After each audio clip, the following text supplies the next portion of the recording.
Amigos, 10 mini historias en menos de 13 minutos. Sean bienvenidos a un viaje donde es más importante el camino que el destino.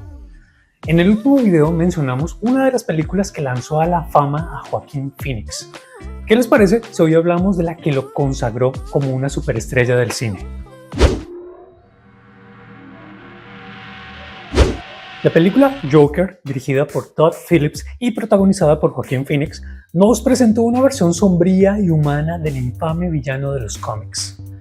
Estrenada en 2019, esta película no solo ganó el León de Oro en Valencia, sino que también hizo historia en la temporada de premios, con Joaquín Phoenix obteniendo un Oscar por su interpretación. Lo curioso es que, para meterse en el papel de Arthur Fleck, Phoenix perdió 24 kilos en tan solo 3 meses. Su interpretación fue tan impactante que muchos comenzaron a debatir sobre el papel de la sociedad en la creación de personas como el Joker. Esta versión se alejó de la típica película con superhéroes para convertirse en una obra que profundiza en temas como la salud mental, el abandono social y la alienación. De hecho, muchos críticos la compararon con películas como Taxi Driver de Martin Scorsese por su tratamiento de la locura y la desesperación en un contexto urbano que se desarrolla en la decadente ciudad gótica. Y hablando de gótico y de cómo define el estilo de una ciudad, ¿qué tan gótica es Ciudad Gótica? El estilo arquitectónico gótico nació en Francia en el siglo XII y se caracteriza por sus altas estructuras, impresionantes vidrieras de colores y enormes arcos. Fue un estilo revolucionario en su época, ya que la arquitectura románica, previa al gótico, era mucho más pesada y cerrada. Las catedrales góticas, en cambio, se elevaban hacia el cielo como una expresión de la conexión divina. Una de las estructuras más representativas de este estilo es la Catedral de Chartres, cuya aguja mide 113 metros de altura. La forma en que estos edificios buscan tocar el cielo era un acto de fe, pero también de ingeniería. Los arcos puntiagudos y los contrafuertes extremos permitieron que las paredes fueran mucho más delgadas, lo que dejaba espacio para los impresionantes vitrales que contaban historias religiosas. Este estilo, que tuvo su auge en el siglo XIII, no solo se expandió por toda Europa, sino que inspiró una fascinación por la arquitectura medieval que perdura hasta nuestros días. Pero si la cosa es así, ¿cuál es el edificio que lo representa con absoluta contundencia? La Catedral de Notre Dame, una de las más grandes y famosas de Europa, es un ícono del gótico. Su construcción comenzó en el año 1163 y no se completó hasta el 1345, lo que la convierte en una de las obras arquitectónicas más complejas y ambiciosas de la Edad Media. Con su famosa aguja de 96 metros de altura, Notre Dame fue durante siglos el centro religioso y cultural de París. Además de su imponente estructura, la catedral es conocida por su famosa campana Emmanuel, que pesa más de 13 toneladas. Si alguna vez la han visitado, seguramente les habrá asombrado con sus vitrales como los de la Rosa del Este, que mide más de 12 metros de diámetro. Curiosamente, durante la Revolución Francesa, muchas de las estatuas de los reyes fueron destruidas, pues se consideraba que representaban la opresión. Sin embargo, la catedral logró sobrevivir a la destrucción y hoy en día sigue siendo un símbolo de la resistencia frente a la adversidad. Pero lo más sorprendente es cómo la historia de Notre Dame se fusionó con la ficción, convirtiéndose en el escenario de una de las historias más queridas y trágicas de la literatura, cambiando para siempre la vida de una persona en París.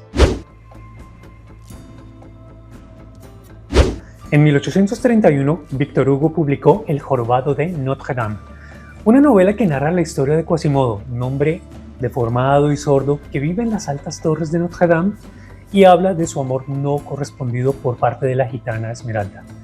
La obra fue un éxito rotundo y de hecho contribuyó al renacimiento del interés por el estilo gótico, ya que Hugo usó la historia para sensibilizar a la sociedad sobre el deterioro de la catedral. Curiosamente, la novela no solo describe las tragedias personales de sus personajes, sino que también se convierte en una alegoría de lucha entre la belleza interior y las apariencias externas. Quasimodo, a pesar de ser rechazado por la sociedad, demuestra ser el personaje más puro de la obra. Hugo, un gran defensor de la preservación del patrimonio arquitectónico, nos recuerda que, en ocasiones, lo más valioso no es lo que se ve, sino lo que se esconde detrás. Esta historia inspiró no solo el rescate de Notre Dame, sino también una serie de adaptaciones cinematográficas que han marcado generaciones.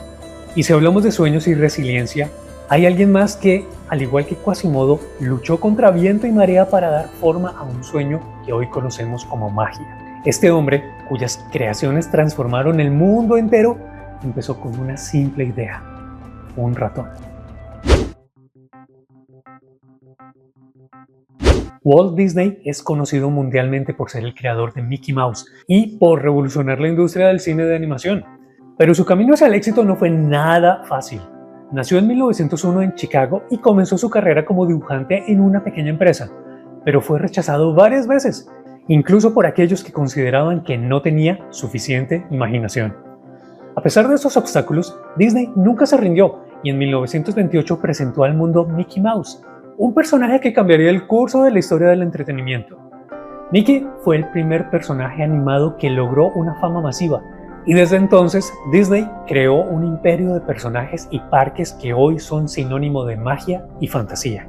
Lo increíble de Disney es que, a pesar de todos los rechazos, nunca dejó de soñar, y uno de esos sueños se materializó en un lugar en California que ha transformado por completo la forma en que la gente vive la fantasía. Un lugar que se convirtió en la cuna de los sueños hechos realidad. Disneyland Resort, inaugurado en 1955 en Anaheim, California, fue el primer parque temático de la historia. Concebido y diseñado por el propio Walt Disney, el parque fue una idea revolucionaria que combinaba entretenimiento, tecnología y la inmersión total en mundos fantásticos. Disneyland cambió para siempre la forma en que las personas experimentan el entretenimiento, pues no solo se trataba de ver el espectáculo o montar en atracciones, sino de vivir una experiencia completa dentro de un mundo de fantasía. Lo curioso de Disneyland es que su construcción fue un reto monumental. Walt Disney recaudó los fondos para el parque mediante préstamos, inversiones y la emisión de bonos. Incluso, durante su inauguración, solo 18 de las 60 atracciones estaban listas, y aún así el parque fue un éxito rotundo. De hecho, el primer día de apertura hubo tantos problemas logísticos que algunas atracciones no funcionaron, las calles estaban mal construidas y hasta las fuentes de agua se desbordaron. Pero a pesar de los contratiempos, la magia del lugar cautivó a todos los que lo visitaron. Un dato asombroso es que Disneyland tiene más de 600 millones de visitantes desde su apertura, convirtiéndolo en uno de los parques más visitados del mundo. Pero a pesar de su éxito, Disney no podía saber que algunos científicos predicen que en el futuro se podría generar un gran sismo de consecuencias devastadoras, ya que en esta parte de Estados Unidos se encuentra una de las fallas geológicas más impresionantes de todo el mundo.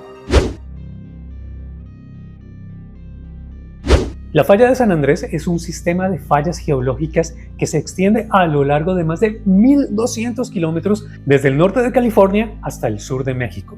Es una de las principales fuentes de actividad sísmica de la región, responsable de grandes terremotos, como el devastador terremoto de San Francisco en 1906, que dejó más de 3.000 muertos y causó daños por miles de millones de dólares. Lo increíble de esta falla es que no se trata de un agujero o grieta en la Tierra, como mucha gente piensa, sino de una fractura en la corteza terrestre donde las placas tectónicas del Pacífico y Norteamérica se deslizan una sobre otra. Este movimiento de placas genera tensiones que, en ocasiones, se liberan en forma de terremotos. De hecho, la falla de San Andrés es famosa por su actividad sísmica, pero por su lentitud. Aunque los grandes terremotos son notorios, en realidad las placas se mueven a una velocidad de unos 3 a 5 centímetros por año, lo que equivale a una microsacudida constante que puede pasar desapercibida en el día a día. Pero, más allá de la tierra que tiembla, hay una isla en el Caribe donde la tierra también tiene una historia de resiliencia y cultura que ha sido moldeada por su geografía única. El archipiélago de San Andrés, Providencia y Santa Catalina es uno de los destinos más fascinantes del Caribe. Ubicado en el Mar Caribe Occidental, este archipiélago pertenece a Colombia, aunque está más cerca a Nicaragua. Con sus playas de aguas turquesas y arena blanca, San Andrés es un verdadero paraíso tropical que atrae a turistas de todo el mundo. Pero más allá de su belleza natural, el archipiélago es un lugar lleno de historia y de sorpresas. Por ejemplo, San Andrés tiene un arrecife coralino que forma parte del segundo sistema de arrecifes más grandes del mundo, después de la Gran Barrera de Coral de Australia. Este arrecife es hogar de una impresionante biodiversidad marina y ha sido declarado un área protegida para preservar su ecosistema. Otra curiosidad sorprendente es que la isla de San Andrés tiene una de las aguas más transparentes del Caribe. En algunos puntos se puede ver hasta 30 metros de profundidad, lo que hace que sea un lugar ideal para el buceo y el snorkel. Pero la historia de San Andrés y el Caribe no solo está marcada por sus islas paradisíacas, sino por ser un lugar en donde el idioma y la historia se han fusionado para crear una de las lenguas más fascinantes y únicas de todo el mundo. El creol haitiano, también conocido como creole o criollo, es una lengua fascinante hablada por más de 10 millones de personas, principalmente en Haití, pero también en comunidades de la diáspora haitiana en países como Estados Unidos y Canadá, y también en San Andrés. El criollo haitiano se originó durante la colonización europea, cuando esclavos africanos fueron forzados a comunicarse con sus amos franceses. El idioma resultante es una mezcla de francés y varias lenguas africanas, así como algunos aportes taínos, es decir, de los indígenas originarios de la isla. Curiosamente, aunque el francés es uno de los dos idiomas oficiales de Haití, el criollo es la lengua más hablada y la que culturalmente une al pueblo haitiano. De hecho, el criollo haitiano es un símbolo de identidad y resistencia, pues durante mucho tiempo fue considerado un idioma inferior por las clases dominantes que hablaban francés. A pesar de estos prejuicios, el criollo ha perdurado y ha sido declarado Patrimonio Cultural Inmaterial de la Humanidad por la UNESCO, subrayando la importancia de esta lengua en la construcción de la identidad haitiana. Este idioma, que ha sido testigo de la lucha y la libertad, tiene sus raíces en una historia única de independencia y resistencia. Una historia que comenzó en 1804 en un país que fue el primero en abolir la esclavitud en América Latina. A pesar de ser la primera república independiente de América Latina, Haití ha enfrentado desafíos económicos y políticos que han dificultado su progreso.